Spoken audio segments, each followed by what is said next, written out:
മാന്യരായ കേരളീയ സമാജം മെമ്പർമാരെ, കുമ്പർക്കമ്പാട പ്രോജക്റ്റിന്റെ വികസനത്തിന് എതിരായിട്ട് ഒരുപക്ഷം ആൾക്കാർ, അതായത് ഓപ്പോസിഷൻ ഗ്രൂപ്പ്, വീടാന്തരം കയറി കള്ളത്തരങ്ങൾ പറഞ്ഞുകൊണ്ട് ഒപ്പ് വാങ്ങിച്ചുകൊണ്ട് ഒരു സ്പെഷ്യൽ ജനറൽ വിളിക്കണമെന്നാണ് അവർ പറയുന്നത്. അതിന്റെ ചുരുക്കത്തിൽ പറഞ്ഞു കഴിഞ്ഞാൽ, ഇപ്പൊ നോട്ടീസ് രമേശ് വായിച്ചപ്പോൾ തന്നെ പറഞ്ഞാണ്, കഴിഞ്ഞ സ്പെഷ്യൽ ബോഡിയിൽ ഈ കുമ്പർക്കമ്പാട പ്രോജക്റ്റിനെ പറ്റി പറഞ്ഞപ്പോൾ അവിടെ പ്രദീപ് ചോദിച്ചത്, ഇപ്പോഴത്തെ സ്പെഷ്യൽ ജനറൽ കഴിഞ്ഞാൽ നിങ്ങൾ മേലത്തെ പണിയും ഒരു ഇതിനോട് ഒരുമിച്ച് നടത്തുമെന്ന് ചോദിച്ചപ്പോൾ അദ്ദേഹത്തിന്റെ ചോദ്യത്തിന് മറുപടി ഞാൻ പറഞ്ഞത്,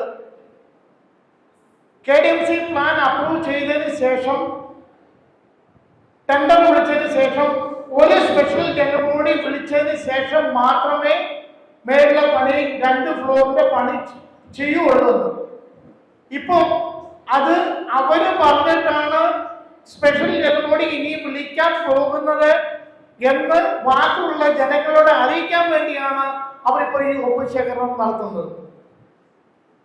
മിക്കവാറും ഒരുപാട് ആൾക്കാർ എന്നെ ഫോൺ ചെയ്ത് പറഞ്ഞു, അവിടെ വീടുകളിൽ ചെല്ലുമ്പോൾ നോട്ടീസ് കൊടുക്കും, സമാജത്തിൽ ഒരു മീറ്റിംഗ് ഉണ്ട്, ഒപ്പിട്ടണമെന്ന് പറയും, അവിടെ ആൾക്കാർക്ക് യാഥാർത്ഥ്യം അറിയത്തില്ല, അവർ ഒപ്പിട്ട് കൊടുക്കും. പിന്നെ അത് കഴിഞ്ഞാണ് ഈ നോട്ടീസ് വായിക്കുന്നത്. അപ്പോഴാണ് ഈ കഥകൾ മനസ്സിലാവുന്നത്.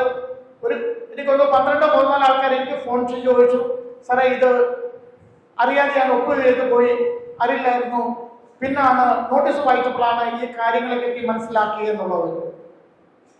ഈ ഭരണസമിതി അധികാരത്തിൽ കയറിയ ശേഷം പാണ്ഡ്രവാടി സ്കൂളിന്റെ കംപ്ലീറ്റ് അകലെയും കമൽപ്പാട കോളേജിന്റെ മേളിലുള്ള 2.5 ഫ്ലോർ പണികൾ വൻപിച്ച രീതിയിൽ നടന്നുകൊണ്ടിരിക്കുകയും 13 വർഷം മുമ്പ്, അതെ 2010-11 വർഷത്തില് ഈ കുമ്പർക്കമ്പാട പ്രോജക്ടിന്റെ മേളിലുള്ള എക്സ്റ്റൻഷന് വേണ്ടി അന്ന് ചെയർമാനായിരുന്ന ഡോക്ടർ നമ്പൂതിരി സാറും ജനറൽ സെക്രട്ടറി ആയിരുന്ന മിസ്റ്റർ തമ്മാൻ ജോണോട് കൂടി എന്നെ വിളിച്ചിട്ട് ഇതിന്റെ RCC കൺസൾട്ടന്റായിട്ടുള്ള KR ലോയുടെ ഓഫീസിൽ പോയി. കാരണം ഇതിന്റെ മേളിൽ എങ്ങനെയെങ്കിലും 2 ഫ്ലോർ പണിയാൻ പറ്റുമോ എന്ന് ചോദിക്കാനാണ്. RCC കൺസൾട്ടന്റായിട്ടുള്ള KR ലോയ എന്ന് പറഞ്ഞത്, നിങ്ങൾക്ക് വേണമെങ്കിൽ ഇതിന്റെ മേളിൽ 1 ഫ്ലോർ കെട്ടാൻ പറ്റും, അതിന്റെ മേളിൽ ചെയ്യണം, മേളിലോട്ട് ഫ്ലോർ പോകണമെന്നുണ്ടെങ്കിൽ ഈ ബിൽഡിങ്ങിന്റെ സ്ട്രെങ്തനിങ് ചെയ്യാം. അങ്ങനെ KDMCയിൽ സമീപിച്ചപ്പോൾ ആ സമയത്ത് എക്സ്ട്രാ FSI ഉള്ള സിസ്റ്റം കൊടുക്കുന്നില്ലായിരുന്നു. അപ്പോൾ അവരിൽ നിന്ന് നമുക്ക് മനസ്സിലാക്കാൻ സാധിച്ചത്, 4-6 വർഷം കഴിയുമ്പോൾ, അത് ഈ 2011 പറഞ്ഞ ഭാഗമാണ്, 4-6 വർഷം കഴിയുമ്പോൾ FSI കൂടി കിട്ടും. ആ സമയത്ത് വേണമെങ്കിൽ KDMC എന്ന അപ്രൂവൽ എടുത്തിട്ട് നിങ്ങൾക്ക് വേണമെങ്കിൽ മേലോട്ട് കെട്ടാമെന്നുള്ളത്. ഞാൻ വീണ്ടും പറയുന്നു, ഈ പ്രോജക്റ്റ് മേലോട്ട് പണിയണമെന്ന് പറഞ്ഞത് ഇന്നത്തെ സംഭവമല്ല, 2010-11 തീരുമാനിച്ച കാര്യങ്ങളായിരുന്നു. ഇപ്പൊ എന്തുകൊണ്ട് അവർ എതിർക്കുന്നു? അതിന്റെ കാരണം മറ്റൊന്നുമല്ല, ഇപ്പോ ഒരു കള്ളത്തരം പറയാനില്ലാത്തതിന്റെ പേരിൽ, ഇല്ലാത്തതിന്റെ പേരിൽ കള്ളത്തരം പറഞ്ഞുകൊണ്ട് മെനഞ്ഞുകൊണ്ട് ഏതെങ്കിലും രീതിയിൽ കുറിച്ച് ഇരിക്കത്തക്ക രീതിയിൽ പക്വതയാക്കിന് വേണ്ടി കള്ളപ്രചരണം നടന്നുകൊണ്ടിരിക്കുന്ന ഒരു സംഭവമാണ് ഇപ്പോഴത്തെ ഒപ്പ് ശേഖരണം. അത് ഇവിടെ ഇരിക്കുന്ന ഓരോ ആൾക്കാരും മനസ്സിലാക്കണം, നിങ്ങളിൽ പരിചയമുള്ള ആൾക്കാരോട് പറഞ്ഞു മനസ്സിലാക്കണം ഇതിന്റെ യാഥാർത്ഥ്യം എന്താണെന്നുള്ളത്. അതായത് ഈ പ്രോജക്ട് മേലോട്ട് പോകുന്നതിന് മുമ്പ് 5 വാരം പ്രോജക്ട് കമ്മിറ്റി മീറ്റിംഗ് വിളിച്ചു. ഈ പ്രോജക്ട് കമ്മിറ്റി മീറ്റിംഗിൽ സമാജപക്ഷത്തുള്ള ആൾക്കാരും ഉണ്ടായിരുന്നു, മറുപക്ഷത്തെ ആൾക്കാരും ഉണ്ടായിരുന്നു. 1.5 ആൾക്കാര് ഒരുമിച്ച് തീരുമാനിച്ചതിന് ശേഷമാണ് ഈ ബിൽഡിങ്ങിന്റെ മേലോട്ടുള്ള ഫ്ലോറിന് വേണ്ടി പണിയാൻ കൊണ്ട് തീരുമാനിക്കുന്നത്. അതിനുവേണ്ടി ഈ ഫ്ലോർ മേലോട്ട് കെട്ടുമ്പോൾ KDMC പോയി സംസാരിച്ചു.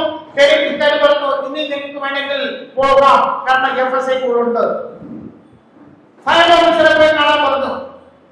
കഴിഞ്ഞ വർഷം ഓഗസ്റ്റ് മാസത്തിൽ ഫയർ ഓഫീസർമാർ രണ്ടുപേർ ഈ ഗ്രൗണ്ടിൽ വരികയും അവരെ കംപ്ലീറ്റ് ഇൻസ്പെക്ഷൻ ചെയ്തതിന് ശേഷം അവിടെ സജഷൻ പ്രകാരം ഒരു ലിഫ്റ്റ് നിങ്ങൾക്ക് പണിയണം, ലിഫ്റ്റ് പണിത് കഴിഞ്ഞാൽ നിങ്ങൾക്ക് മേലോട്ട് പണിയുന്നതിന് യാതൊരു ഒബ്ജക്ഷനോ ഇല്ല എന്ന്. അതിനുശേഷമാണ് ഈ ബിൽഡിംഗിന്റെ സ്ട്രെങ്തനിങ് കാര്യങ്ങൾക്ക് വേണ്ടി മുമ്പോട്ട് പോയത്. ഈ ഫയർ ഓഫീസർ വന്നതും KDC പോയതിനു ശേഷം പ്രോജക്ട് കമ്മിറ്റിയിൽ വിളിച്ചതിന് ശേഷം ഈ കംപ്ലീറ്റ് കാര്യങ്ങൾ ഞാൻ അവരെ ധരിപ്പിച്ചിരുന്നു. ഒരു മനുഷ്യൻ പോലും അത് എതിർത്ത് പറഞ്ഞിരുന്നില്ല. ഒരു മീറ്റിംഗ് അല്ല നടത്തിയത്. എന്റെ ഓർമ്മിച്ചാണെങ്കിൽ 5-6 മീറ്റിങ്ങുകൾ 3-4 മാസങ്ങൾ മീറ്റിങ്ങുകൾ നടത്തിയിരുന്നു. അന്ന് എന്തുകൊണ്ടാണ് ഈ ഓപ്പോസിഷൻ അന്ന് എതിർക്കാതിരുന്നത്? അവർക്ക് മനസ്സിലായി ഈ രീതിയിൽ മുമ്പോട്ട് പോകുകയാണെന്നുണ്ടെങ്കിൽ അവർക്ക് ഈ കുറിച്ച് തിരിച്ചു പോകാനെ കൊണ്ടല്ല, സീറ്റ് പിടിക്കാനെ കൊണ്ട് യാതൊരു രക്ഷയുമില്ല. അപ്പൊ അതുകൊണ്ട് ഏതെങ്കിലും കാരണത്താൽ ഇപ്പോഴാണ് സമയപോകം കള്ളത്തരം പറഞ്ഞുകൊണ്ട് നമുക്ക് എങ്ങനെയെങ്കിലും ജനങ്ങളെ വശീകരിച്ചുകൊണ്ട് ജനങ്ങളെ കള്ളത്തരം പറഞ്ഞ് മനസ്സിലാക്കിക്കൊണ്ട് ഇവരെ താഴടിക്കണം എന്നുള്ളത് ഒറ്റ ചിന്താഗതികൾ മാത്രമാണ് ഇവർ ഈ കള്ളപ്രചരണം നടന്നുകൊണ്ടിരിക്കുന്നത്. 2011 ശേഷം വരുന്ന എഡ്യൂക്കേഷൻ കമ്മിറ്റിയിലുള്ള എഡ്യൂക്കേഷൻ സെക്രട്ടറിമാർ മൊത്തം, അതിനുശേഷം കൊണ്ടത് വേണുഗോപാലായിരുന്നു, EK സുരേഷ് ആയിരുന്നു, അതിനുശേഷം വന്ന് ഉണ്ണി അദാലത്തായിരുന്നു. ഇപ്പോഴും വേണുഗോപാൽ എഡ്യൂക്കേഷൻ സെക്രട്ടറി ആയിരുന്ന സമയത്തും എന്നോട് അഡ്മിഷൻ തുടങ്ങുമ്പോൾ പറയും, വൈകി സാറേ കുമ്പർക്കമ്പാടയുടെ സ്കൂളിന്റെ മേലോട്ട് പണി എപ്പോഴാണ് തുടങ്ങാൻ പറ്റുന്നത്? കാരണം ഇവിടുത്തെ ലോക്കൽസുകൾ അഡ്മിഷൻ തുടങ്ങുമ്പോൾ കുട്ടികളെ ഇവിടെ ചേർക്കാൻ കൊണ്ടുവരും. നമുക്ക് ഇവിടെ ഒരു ക്ലാസ് മാത്രമേ ഉള്ളൂ, 55-60 കുട്ടികളെ ചേർക്കാൻ പറ്റുള്ളൂ. അതിൽ കൂടുതൽ കുട്ടികളെ നമുക്ക് ഇവിടെ അക്കോമഡേറ്റ് ചെയ്യാൻ പറ്റില്ല. ഈ സമയങ്ങളെല്ലാം അവർ ഓർമ്മിക്കാൻ ഞാൻ പറയും, വെയിറ്റ് ചെയ്യുക. നമുക്ക് KDMS അപ്രോച്ച് ചെയ്തതിനു ശേഷം നമ്മുടെ പാണ്ഡ്രപാട്ടിയുടെ സ്കൂളോട് കഴിഞ്ഞതിന് ശേഷം ഇതുമായിട്ട് മുമ്പോട്ട് പോകാം എന്നുള്ളത്. കഴിഞ്ഞ പ്രാവശ്യം ഉണ്ണി അതെല്ലാം എന്റെ അടുത്ത് വന്നപ്പോൾ ഉണ്ണിയുടെ പറഞ്ഞു, ഉണ്ണി ഒരു പ്രാവശ്യമല്ല 9 പ്രാവശ്യം ഉണ്ണി അതെല്ലാം എന്നോട് പറഞ്ഞാണ്, വലിയ സാറേ എത്രയും പെട്ടെന്നെങ്കിലും കുമ്പർക്കമ്പാടല്ല പ്രോജക്ട് മേലോട്ട് പണിയുന്നുള്ളത് നിങ്ങൾ ഇപ്പോൾ മറന്നുപോയോ എന്ന് ചോദിച്ചു. അതിന് ആൻസർ ഇല്ലാതെ തല കുറിച്ചുകൊണ്ട് മുമ്പോട്ട് പോയതാണ്. പാണ്ഡ്രപാട്ടി സ്കൂള് നമ്മുടെ എന്റെ കുട്ടികളെ ഈ ദിവാലി സമയത്ത് ഷിഫ്റ്റ് ചെയ്യുന്ന സമയത്ത് അവിടുത്തെ കോൺട്രാക്ടർമാരോട് പറഞ്ഞു, ഒരു കാരണവശാലും ദിവാലി വെക്കേഷൻ അവിടെ സ്കൂള് ഷിഫ്റ്റ് ചെയ്യാൻ സാധിക്കരുത്, അതുകൊണ്ട് നിങ്ങൾ വർക്കുകൾ സ്ലോ ചെയ്യണം. 2 ടീം അതനുസരിച്ച് വർക്കുകൾ സ്ലോ ചെയ്യാൻ തുടങ്ങി. അത് നമുക്ക് മനസ്സിലായതിനു ശേഷം ഒരു കോൺട്രാക്ട് എടുത്ത് പുറത്തെടുത്ത് കളഞ്ഞു, വേറെ കോൺട്രാക്ട് താക്കീത് ചെയ്തു, നിങ്ങൾ ഈ സമയത്ത് പണി ചെയ്തില്ലെങ്കിൽ നിങ്ങളെയും പുറത്ത് ചാടിക്കും. വേറെ അതിന്റെ ഭാഗമായിട്ട് ചില പണികൾ ചെയ്യാനെ കൊണ്ട് വേറെ കോൺട്രാക്ടറെ കൂടെ അപ്പോയിന്റ്മെന്റ് ചെയ്തുകൊണ്ട് നമ്മളെ വർക്ക് പൂർത്തീകരിച്ചതിന് ശേഷം നമ്മുടെ ദീപാവലി വെക്കേഷൻ തന്നെ നമ്മുടെ കുട്ടികളെ അവിടെ പാർപ്പിക്കുന്ന സ്കൂൾ നടത്താൻ കൂടെ സാധിച്ചു. അതാണ് സമാജത്തിന് വികസനത്തിന് എതിരായിട്ട് നിൽക്കുന്ന പണ്ട് പല പ്രാവശ്യവും ഓഫീസ് പാരന്റ്സ് ആയിട്ട് ഇരുന്ന വ്യക്തികളും മുതിർന്ന പോസ്റ്റിലിരുന്ന വ്യക്തികളും സമാജത്തിന് ചെയ്ത നന്മ എന്ന് പറയുന്നത്. നിങ്ങൾ ഓർത്തിരിക്കണം, ഈ വ്യക്തിയെ നിങ്ങൾ എന്ത് ചെയ്യണം എന്നുള്ള വിവരം. വർഷങ്ങൾക്ക് മുമ്പ് കമൽപാട പ്രോജക്റ്റിന് വേണ്ടി നടന്നുകൊണ്ടിരിക്കുമ്പോൾ ഇവിടെ ഇരിക്കുന്ന സീനിയറായിട്ടുള്ള വ്യക്തികൾക്ക് മൊത്തം അറിയാം, കംപ്ലീറ്റ് പേപ്പറുകളും കൊടുത്തുകൊണ്ട് അന്ന് തിമോത്തി സാർ ഓപ്പോസിഷൻ ആയിരുന്നു. തിമോത്തി സാറിനോട് കൊടുത്തിട്ട് പറഞ്ഞു, തിമോത്തി സാറെ നിങ്ങൾക്ക് ഫൈറ്റ് ചെയ്യാൻ ഫൈറ്റ്, ഈ പ്രോജക്ട് നടക്കരുത്. ഈ വ്യക്തിയാണ് പാണ്ഡ്രപാടിക്കെതിരെ പ്രവർത്തിച്ചത്, ഈ വ്യക്തിയാണ് കുമ്പർക്കമ്പാടെതിരെ പ്രവർത്തിക്കുന്നത്, ഈ വ്യക്തിയാണ് നമ്മുടെ കുമ്പർക്കമ്പാടെക്കെതിരെ പ്രവർത്തിക്കുന്നത്.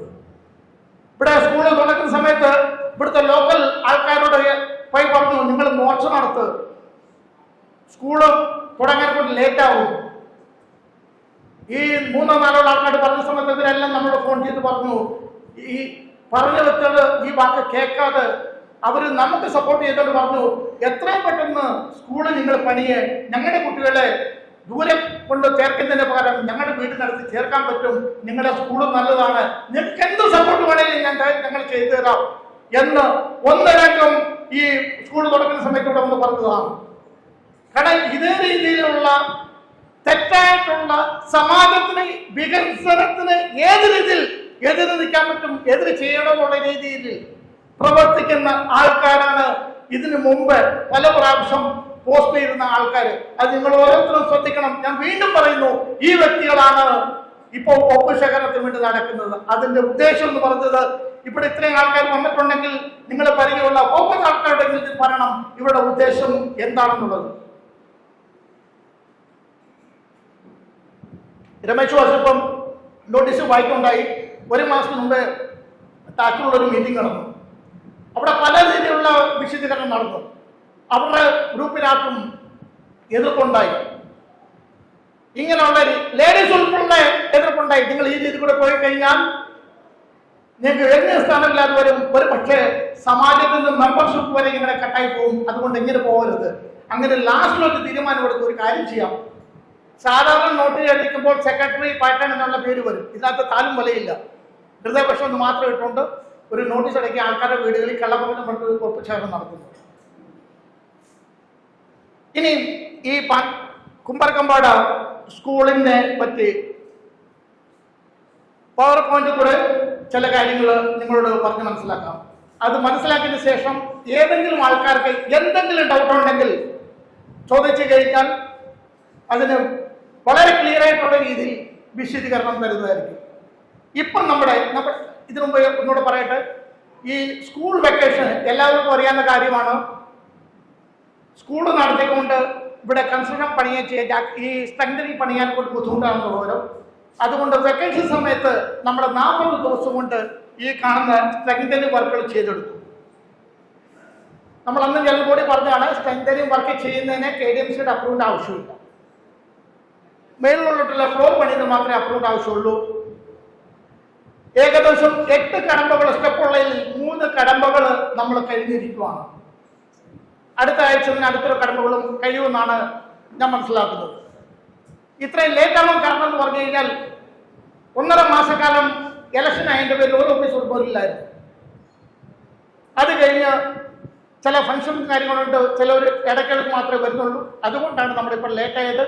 അതുമാത്രമല്ല, നമ്മുടെ ഇവിടുത്തെ ചില പേപ്പറുകൾ ഇത് പഴയതായതിൻ്റെ പേരിൽ നമ്മുടെ അടുത്ത് ഇല്ലായിരുന്നു. ആ പേപ്പറുകൾ മൊത്തം സംഘടിപ്പിച്ചു. അങ്ങനെയാണ് സ്റ്റെപ്പ് ബൈ സ്റ്റെപ്പ് ഓരോന്നായിട്ട് പോയിക്കൊണ്ടിരിക്കുന്നത്. അടുത്ത സമയത്ത് തന്നെ ഇതിന് അപ്രൂവലും നമുക്ക് സാധിച്ചു കിട്ടും. അതിനുശേഷം ടെൻഡർ വിളിക്കും, ജനറൽ ബോർഡ് വിളിക്കും. അവരൊരു ഒപ്പുശേഷം നടത്തിക്കൊണ്ടല്ലേ ജനറൽ ബോർഡ് വിളിക്കുന്നത്. നമ്മൾ നേരത്തെ പറഞ്ഞതുകൊണ്ട് മാത്രം നമ്മൾ ജനറൽ ബോർഡ് വിളിച്ചിട്ട് കംപ്ലീറ്റ് ആൾക്കാരുടെ അപ്രൂവൽ എടുത്തതിന് ശേഷം മാത്രമായിരിക്കും മുകളിലോട്ടുള്ള പണികൾ നടത്തുന്നത്. ഇതാണ് നമ്മുടെ കുമ്പറക്കമ്പള സ്കൂള്. ഇതിലൊരു തിരുത്തുണ്ട്. ഡോമ്പലി വെസ്റ്റ് ആണ്, ഈസ്റ്റ് എന്നുള്ളത്. ക്ഷമിക്കണം, അത് അടുത്ത പ്രാവശ്യം കലക്ട് ചെയ്യും. സ്റ്റിൽറ്റ് പ്ലസ് 5 സ്റ്റോറി സ്ട്രക്ചർ, അതായത് ground floor open, first floor second 5 ഫ്ലോറിന്റെ building. Total plot area 1350 square metre. Already നേരത്തെ ഉള്ളത് തന്നെയാണ്. 2 staircase, 2 lift, existing built up area including staircase and balcony 1147.12 square metre. അതായത് പഴയ ഉള്ള നമ്മുടെ ബിൽഡിങ്ങിന്റെ ഏരിയ 12,347.6 സ്ക്വയർ ഫീറ്റ്. അതായത് G+3യുടെ നമ്മുടെ പ്ലോട്ട് ഏരിയ എന്ന് പറയുന്നത് 12,347.6 സ്ക്വയർ ഫീറ്റ് ആണ്. ഗ്രൗണ്ട് ഫ്ലോർ സ്റ്റിൽറ്റ് ആയതിന്റെ പേരിൽ അത് നമ്മുടെ FSAയിൽ കൗണ്ട് ചെയ്യത്തില്ല. പ്രപ്പോസ്ഡ് ബിൽഡപ്പ് ഏരിയ, അതായത് 4th, 5th പണിയാൻ വരുന്ന ബിൽഡപ്പ് ഏരിയ 1061.14 സ്ക്വയർ മീറ്റർ. അതായത് 11,422 സ്ക്വയർ ഫീറ്റ്. നമ്മൾ ഞാൻ വീണ്ടും പറയുന്നു, 2 ഫ്ലോർ പണിയാൻ ഉദ്ദേശിക്കുന്ന ഏരിയ എന്ന് പറയുന്നത് 11,422. മറ്റു പല ആൾക്കാരും പല രീതിയിൽ തെറ്റിദ്ധരിപ്പിക്കും. ഏതെങ്കിലും ആൾക്കാർ സംശയമുണ്ടെങ്കിൽ ഈ ബിൽഡിങ്ങിന്റെ ഏരിയ വന്ന് അളക്കാം. 11,422.1 സ്ക്വയർ ഫീറ്റ് ആണ് നമ്മളുടെ മേലോട്ട് 2 ഫ്ലോർ പണിയാൻ കൊണ്ട് ഉദ്ദേശിക്കുന്ന ഏരിയ. ഇത് ബിൽഡിംഗ് കംപ്ലീറ്റ് ആയതിനു ശേഷം 15 ക്ലാസ് റൂം, ഓരോ ക്ലാസ് റൂമിലും 50-55 കുട്ടികളെ ഇരിക്കത്തക്ക രീതിയിൽ. ഇപ്പോഴേ ക്ലാസ് റൂമിൽ എത്ര കുട്ടിയാണ് ഇരുത്തുന്നത് അത്രയും കുട്ടികളെ തന്നെ ഇരുത്തുന്ന രീതിയിലുള്ള 15 ക്ലാസ് റൂം.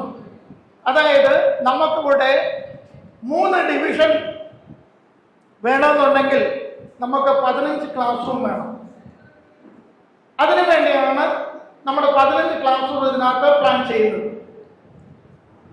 ഒരു സയൻസ് ലബോറട്ടറി, ഒരു computer lab, staff room, principal cabin, admin office, നിലവിൽ നമ്മുടെ ഫസ്റ്റ് ഫ്ലോർ ആയിട്ടുള്ള പ്രെയർ ഹാൾ, ഇത്രയും സംഗതിയാണ് നമ്മൾ 2 ഫ്ലോറുടെ മേലോട്ട് പണിതതിന് ശേഷം ഈ ബിൽഡിങ്ങിൽ ഉണ്ടാകുന്നത്.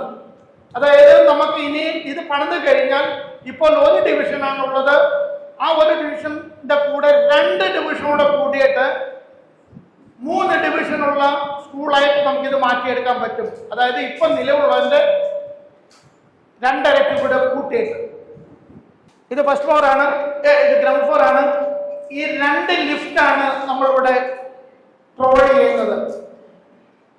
ഫയർ ഗാർഡ് ആവശ്യപ്രകാരം 1 ലിഫ്റ്റ് മതിയായിരുന്നു. നമ്മുടെ ഇവിടെ 2 ലിഫ്റ്റ് ചെയ്യുന്നത് കമൽപ്പാട കോളേജിലെ ലിഫ്റ്റിന്റെ സൈസ് ചെറുതായ പേരിൽ മേലിലോട്ട് കുട്ടികൾ പോകാൻ കൊണ്ട് ബുദ്ധിമുട്ടുണ്ട്. അവിടെ മിക്കവാറും പേരൻസ് കംപ്ലൈന്റ് ഉണ്ട്, പ്രിൻസിപ്പാൾ കംപ്ലൈന്റ് ചെയ്യുന്നുണ്ട്. അതുപോലെ നമ്മുടെ പാണ്ഡ്രവാടി സ്കൂളിലും ലിഫ്റ്റ് ചെറുതായതിന്റെ പേരിൽ കുട്ടികൾ മേലോട്ട് പോകാൻ ബുദ്ധിമുട്ടുണ്ടെന്ന് എല്ലാവർക്കും അറിയാവുന്നതാണ്. അതിന്റെ പേരിൽ ഇവിടെ 2 വലിയ ലിഫ്റ്റാണ് ചെയ്യുന്നത്. കാരണം നമുക്ക് അവിടെ സ്ഥലപരിമിതി കൊണ്ട് നമുക്ക് ചെയ്യാൻ സാധിച്ചില്ല. ഈ ഒരു അനുഭവം ഉള്ളതിന്റെ പേരിൽ ഇവിടെ നമ്മൾ ചെയ്യാൻ 2 വലിയ ലിഫ്റ്റാണ് ചെയ്യാൻ ഉദ്ദേശിക്കുന്നത്. കുട്ടികൾ ഒരു ലിഫ്റ്റിനകത്ത് കയറത്തക്ക രീതി 25 കുട്ടികൾ എന്ന് പറഞ്ഞാൽ 20 കുട്ടികളെ കയറാൻ സാധിക്കത്തുള്ളൂ. അവരുടെ ബാക്കിൽ ബാഗ് കൊള്ളതിന്റെ പേരിൽ കുട്ടികളുടെ എണ്ണം കുറവ് പറ്റത്തുള്ളൂ. അപ്പൊ 2 ലിഫ്റ്റ് ഉണ്ടെങ്കിൽ ഏകദേശം 40 കുട്ടികളെ ഒറ്റ ട്രിപ്പിൽ 2 ലിഫ്റ്റോട് കയറാൻ സാധിക്കും. അങ്ങനെ 2 വലിയ ലിഫ്റ്റുകളാണ് നമ്മളിവിടെ വിഭാവനം ചെയ്യുന്നത്. ഇത് ഇവിടെ തൊട്ടാണ് നമ്മുടെ ക്ലാസ് റൂം തുടങ്ങുന്നത്. സെക്കൻഡ് ഫ്ലോറിൽ ഒരു ഫ്ലോറിൽ 5 ക്ലാസ് റൂമും 1, 2, 3, 4, 5 ഒരു ക്ലാസ് റൂമിൽ 50 തൊട്ട് 55 കുട്ടികൾ ഇരിക്കത്തക്ക രീതിയിൽ സീറ്റ് അറേഞ്ച്മെന്റുള്ള ക്ലാസ് റൂം. അതുപോലെ തന്നെ തേർഡ് ഫ്ലോറും സെയിം തന്നെ, സെക്കൻഡ് ഫ്ലോറിലുള്ള സെയിം തന്നെ 5 ക്ലാസ് റൂം. ഫോർത്ത് ഫ്ലോറ് KDMCയുടെ നിയമപ്രകാരം, ഫയറിംഗ് ഓഫീസറുടെ നിയമപ്രകാരം നമുക്കൊരു റെഫ്രിജറേഷൻ പറഞ്ഞൊരു കള നമുക്ക് ഇടേണ്ടി വരും. അതുകൊണ്ട് ആ ഏരിയയിൽ നമ്മൾ ക്ലാസ് റൂം ചെയ്യത്തില്ല. 4 ക്ലാസ് റൂമാണ് ഇവിടെ ചെയ്യുന്നത്. അതായത് second floor 2 class room, third floor 4 class room, 5 class room, fourth ഫ്ലോറിൽ 4, 5, 5, 10, 14ആയി. ഫിഫ്ത്ത് ഫ്ലോറിൽ 1 ക്ലാസ് റൂം. അങ്ങനെ ടോട്ടൽ 15 ക്ലാസ് റൂമാണ്. 3 ഡിവിഷൻ ഓടിക്കുന്നതിന് വേണ്ടി 15 ക്ലാസ് റൂമിന്റെ ആവശ്യമുണ്ട്. പിന്നെ അതിനോട് തന്നെ കമ്പ്യൂട്ടർ ലാബ്, ലബോറട്ടറി, HMന്റെ റൂം, സ്റ്റാഫ് റൂം, ലൈബ്രറി മുതലായ ഒരു സ്കൂളിന് വേണ്ടിയ 3 ഡിവിഷൻ വേണ്ടി ചെയ്യുന്നതിനുള്ള കംപ്ലീറ്റ് കാര്യങ്ങളാണ് ഈ G+5 നമ്മൾ വിഭാവനം ചെയ്യുന്നത്. ഞാൻ വീണ്ടും പറയുന്നു, ഇതിന്റെ ടോട്ടൽ ഏരിയ എന്ന് പറയുന്നത് 11,422. ഇവര് എവിടുന്നോ ഒരു 4000 സ്ക്വയർ ഫീറ്റിന്റെ കണക്കുമായിട്ട് വന്നിട്ടുണ്ട്. ഒന്നുകിൽ അവർക്ക് തെറ്റിയതായിരിക്കും, അല്ലെങ്കിൽ ഇവരുടെ ഇടയിലുള്ള ഏതെങ്കിലും ആൾക്കാർ മനഃപൂർവ്വം അവരെ തെറ്റിദ്ധരിപ്പിക്കാൻ കൊണ്ടിട്ടതായിരുന്നു 4000 എന്നുള്ളത്. സാധാരണ നമുക്കെല്ലാവർക്കും അറിയാവുന്ന കാര്യമാണ്. ഒരു 1500 സ്ക്വയർ ഫീറ്റിന്റെ ഫ്ലാറ്റ് വാങ്ങിച്ചു കഴിഞ്ഞാൽ 3 ബെഡ്റൂം അല്ലെങ്കിൽ 4 ബെഡ്റൂം ഉണ്ടാവും. അതിന് ഏരിയ എന്ത് ചെയ്യാൻ വന്നുള്ളത് 4000 എന്ന് നമുക്ക് മനസ്സിലാക്കി. ഇത്രയും വലിയൊരു ഏരിയ എന്ന് പറഞ്ഞു കഴിഞ്ഞാൽ ഏതാൾക്കാർക്കും മനസ്സിലാക്കാൻ സാധിക്കുന്നേ ഉള്ളൂ. 11,400 ഏരിയയോടെ 4000 ആയിട്ട് പറയുന്നത്. കാരണം പൂച്ചയെ പട്ടിയാക്കാനുള്ള രീതിയാണ് ഇവരുടെ രീതി. അതുകൊണ്ട് നമ്മളിൽ പറ്റിയുള്ള ആൾക്കാരോട് എല്ലാം പറയണം, ഇത് അവർ ജനങ്ങളുടെ വളരെ തെറ്റായിട്ടുള്ള രീതി ആണ് എന്നുള്ളത്. ഞാനത് പോസ്റ്റിലോട്ട് വരാം.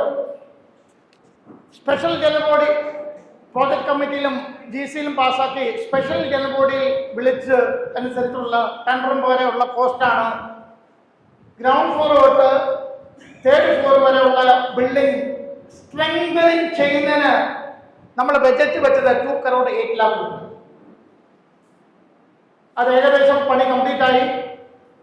അതിനോട് അടുത്ത് തന്നെ കോസ്റ്റും ആയിട്ടുണ്ട്, വലിയ വ്യത്യാസമില്ലാതെ. നമുക്ക് എക്സ്ട്രാ അന്ന് ജനറൽ ബോഡി സ്പെഷ്യലായിട്ട് പറഞ്ഞിരുന്നു, ഈ സ്ട്രെങ്തനിങ് ചെയ്യുന്നതിനനുസരിച്ച് ഏതെങ്കിലും രീതിയിൽ നമുക്ക് ബിൽഡിങ്ങിനോടനുബന്ധിച്ച് എന്തെങ്കിലും ചെയ്യണമെന്നുണ്ടെങ്കിൽ ആ വർക്ക് ചെയ്യുന്നതിനോടനുബന്ധിച്ച് നമ്മൾ ചെയ്യുന്നുള്ള വരും. നമ്മൾ അതിൻ്റെ കൂടി ഞാൻ ലിഫ്റ്റിന്റെ പ്രൊജൻ സുരേഷ് ലിഫ്റ്റ് കൂടി നമുക്ക് ചെയ്യേണ്ടി വന്നു. ഈ ലിഫ്റ്റ് ഗ്രൗണ്ടിൽ വരെ നമുക്ക് ചെയ്യേണ്ടി വന്നു. കാരണം ഇവിടെയുള്ള 6 പില്ലറും ഈ ഇതിന്റെ ലിഫ്റ്റിന്റെ ഫൗണ്ടേഷനോട് ചേർന്നാണുള്ളത്. ഇതിന്റെ ഫൗണ്ടേഷൻ നമ്മൾ ചെയ്തില്ലായിരുന്നെങ്കിൽ ഇത് രണ്ടാമത് ലിഫ്റ്റിന്റെ ചെയ്യുന്നതെങ്കിൽ ഇത് ബ്രേക്ക് ചെയ്യേണ്ടി വരും. അപ്പൊ നമുക്ക് ഡബിൾ കോസ്റ്റ് വരും. അതിന്റെ പേരിൽ നമ്മൾ ഈ 2 ലിഫ്റ്റിന്റെ അവിടെ ഇപ്പൊ നിങ്ങൾക്ക് കാണാൻ സാധിക്കുന്നതാണ്, 2 ലിഫ്റ്റിന്റെ ഫൗണ്ടേഷൻ ഗ്രൗണ്ട് ലെവൽ വരെ നമ്മൾ ചെയ്തിട്ടുണ്ട്. കാരണം ഇതിന്റെ ഫൗണ്ടേഷനും സിവിലുമായിട്ടുള്ള ബന്ധമുള്ള ആൾക്കാരാണ് മനസ്സിലാക്കാൻ പറ്റുന്നത്. ഇതിന്റെ ഫൗണ്ടേഷനും ഈ ജാക്കറ്റിംഗ് കളറിന്റെ ഫൗണ്ടേഷനും നമ്മൾ ഒരുമിച്ച് ചെയ്തു. കാരണം ചില പൈസകൾ ലാഭിക്കാനെ കൊണ്ട് മാത്രം. ടോട്ടൽ അതായത് ടോട്ടൽ ഏരിയ എന്ന് പറഞ്ഞാൽ നമ്മുടെ കംപ്ലീറ്റ് ബിൽഡിംഗ് ആയതിനു ശേഷം 26,646 സ്ക്വയർ ഫീറ്റ് ഏരിയ ആയിരിക്കും നമ്മുടെ ഈ ബിൽഡിംഗ് മൊത്തം ആയതിനു ശേഷം നമുക്കുണ്ടാകുന്നത്. ഇപ്പം ഇത് പറഞ്ഞാൽ സ്ട്രെങ്തനിങ്ങിലുള്ളത് 2 crore 8 lakh രൂപയുടെ ആശ്വാസം നമ്മളായിട്ടുണ്ട്. ഇനിയും ഇതാണ് നമ്മൾ ഇനി ചെയ്യാൻ ബാക്കിയുള്ളത്. കാരണം 2 ഫ്ലോർ മുകളിലോട്ട് കഴിഞ്ഞാൽ നമുക്ക് മേലെ ഒരു വാട്ടർ ടാങ്ക് വരും.